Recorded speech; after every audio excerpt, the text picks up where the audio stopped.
Apane? Bosokane. Borokan ki apa? Oh kon borong ya. Oh kon borong. Es tehmu cik akeh ra? Masih. Ya kono didol goblok. Ya Habibi ya Muhammad. Dolen dhisik. Engko lak rong payu wis takdir. Ya Muayyad ya Mumajjad ya Imam al-Qiblataini. Bismillahirrahmanirrahim. Assalamualaikum warahmatullahi wabarakatuh. Alhamdulillah hamdan katsiran tayyiban mubarakan fi kama yuhibbuna wa yarda. Wassalatu wassalamu ala Rasulillah wa ala alihi wa ashabihi wa man tabi'ahum bi ihsanin ila yaumiddin wa ba'd. Seorang dai tidak hanya sekedar memiliki ilmu pengetahuan yang banyak, hafalan yang banyak, pandai berbicara, pandai retorika dan seterusnya. Tetapi lebih daripada itu, seorang dai dituntut bagaimana dia memiliki akhlak yang terpuji, memiliki lisan yang baik, memiliki perlakuan perangai yang baik yang bisa diikuti, yang bisa diteladani oleh orang lain. Dan banyak sekali ayat-ayat Allah Subhanahu wa taala, begitu pula dengan hadis-hadis Nabi alaihi salatu wasallam yang memerintahkan kepada kita semuanya untuk berperilaku baik, memiliki akhlak yang baik. Jadi kalau setiap muslim saja dituntut untuk memiliki akhlak yang baik, bertutur kata yang baik, bertingkah laku yang baik, maka bagaimana lagi seorang dai yang di atasnya orang awam, di atasnya orang bukan seorang dai dan seterusnya. Di antaranya firman Allah Subhanahu wa taala mengatakan, "Innallaha ya'muru bil 'adli wal ihsan wa ita'i dzil qurba wa yanha 'anil fahsya'i wal munkar wal baghi." Sesungguhnya Allah Subhanahu wa taala memerintahkan berbuat adil, berbuat ihsan, yaitu berbuat kebaikan kepada manusia, wa ita'i dzil qurba, memberikan sedekah kepada keluarga yang dekat, kemudian wa yanha 'anil fahsya'i wal munkar. Dan Allah Subhanahu wa taala melarang dari perbuatan keji dan mungkar, wal baghi, dan perbuatan keji. Kemudian di antaranya firman Allah Subhanahu wa taala, khudil afwa wa'mur bil ma'ruf wa'rid 'anil jahilin. Khudil afwa wa'mur bil 'urf wa'rid 'anil jahilin. Jadilah pemaaf, kemudian ambillah perangai yang suka berbuat baik. Kemudian wa'rid 'anil jahilin, berpalinglah dari orang-orang bodoh. Begitu pula di antara sunnah Nabi alaihi salatu wassalam, di antaranya ittaqillah haitsu ma kunta wa atbi'il sayyi'atil hasanah tamhuha wa khaliqin nas bi khuluqin hasanin. Bertakwalah engkau kepada Allah Subhanahu wa taala dimanapun engkau berada. Kemudian wa atbi sayyi'atil hasanah, ikutilah ya kejelekan dengan kebaikan. Artinya kalau ente sudah berbuat kejelekan, maka lakukanlah kebaikan supaya kejelekan ini dapat terhapus dengan keburukan tersebut. Wa khaliqin nas bi khuluqin hasan, dan pergaulilah, bermuamalah dengan manusia dengan akhlak yang baik, Dan banyak lagi sekali di dalam Quran dan Sunnah Nabi alaihi salatu wasallam yang memerintahkan kepada kita semuanya untuk berbuat baik.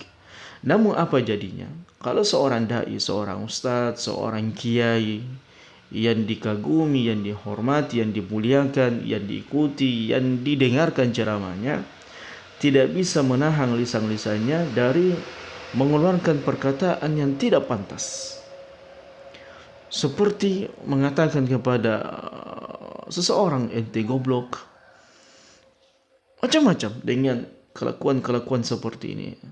Apatah lagi ini adalah orang tua. Ya, kita paham bahwasanya yang video yang baru kita saksikan tadi itu, saya sendiri saja merasa malu, ya, merasa sedih dengan kelakuan yang buruk seperti ini. Andaikan orang tua ini adalah orang tua Anda, ayah Anda, saudara Anda, kakek Anda, paman Anda, diperlakukan seperti ini, dipermalukan di depan umum, bagaimana perasaan Anda? Luar biasa zaman rahmatullah. Ya, ustadz seperti ini, dai seperti ini tidak pantas jadi seorang ustadz, tidak pantas jadi seorang dai. Ya, hanya sekedar ya pandai ngomong, ya pandai berbicara seperti orang yang tidak memiliki adab dan akhlak seperti ini, tidak pantas kemudian kita dengarkan ceramahnya, tidak pantas kita kemudian dengarkan petuah-petuahnya. Karena kalau petuahnya itu sendiri yang dia ucapkan dari lisannya, dia tidak bisa terapkan dalam dirinya dan keluarganya, maka bagaimana dengan orang lain? Dan blunder sang ustadz, sang dai ini bukan sesuatu yang baru, tetapi sudah berkali-kali. Ya, diantaranya yang kita mungkin masih ingat kemarin ada videonya, dia bagaimana dia memperlakukan istrinya, ya, memegang kepalanya kemudian sambil seperti itu, tidak layak, apalagi di depan umum.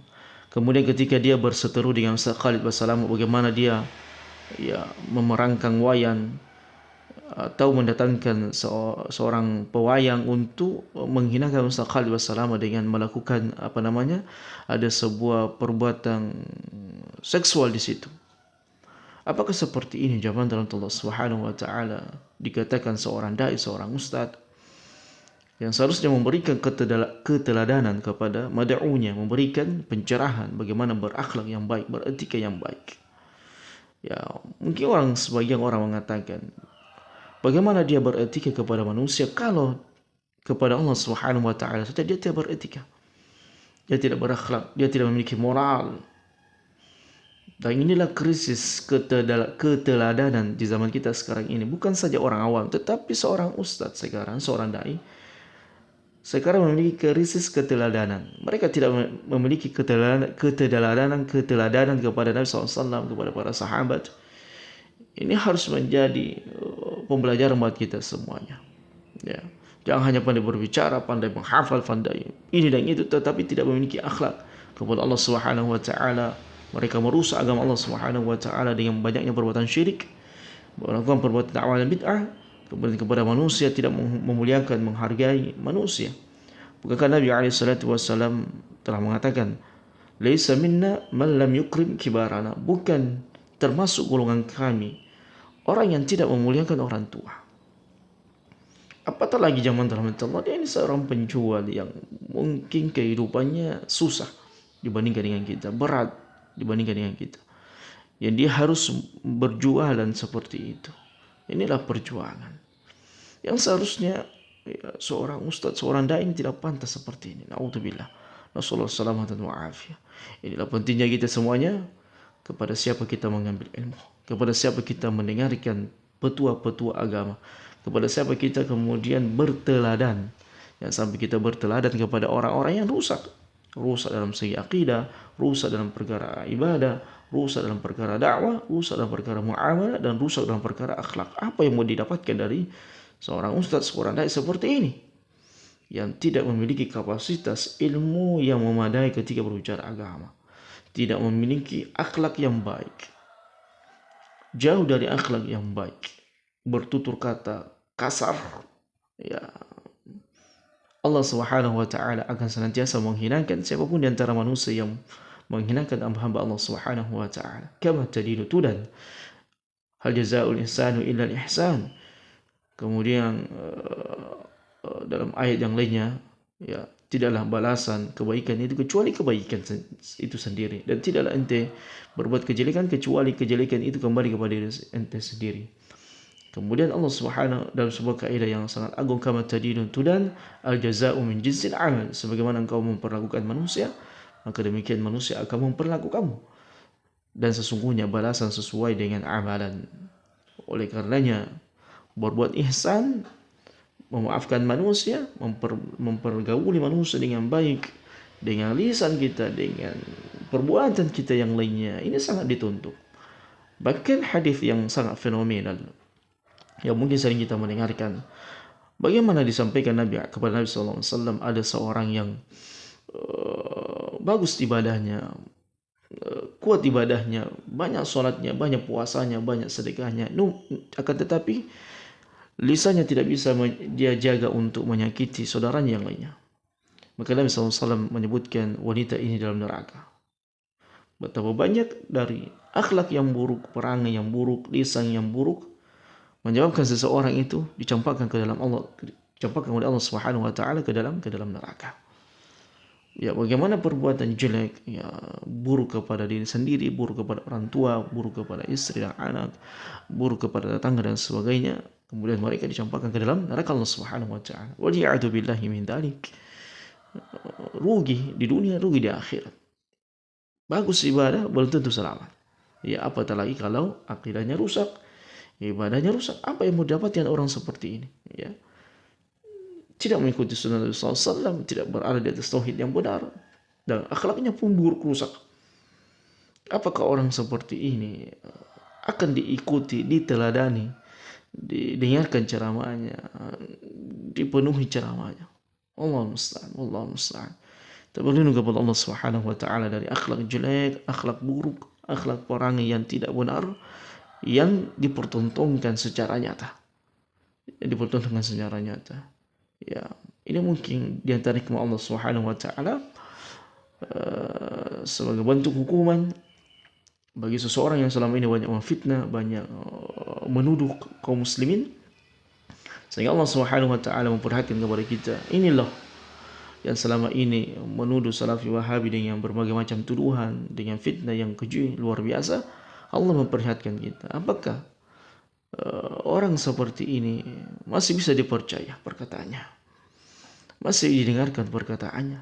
Kalau lisannya saja kepada jamaahnya itu kasar, bagaimana dengan yang lainnya? Apakah orang seperti ini masih kemudian kita duduk di majelisnya mendengarkan guyonannya? Agama ini bukan sekedar guyonan, tetapi agama ini bagaimana mendekatkan diri kepada Allah.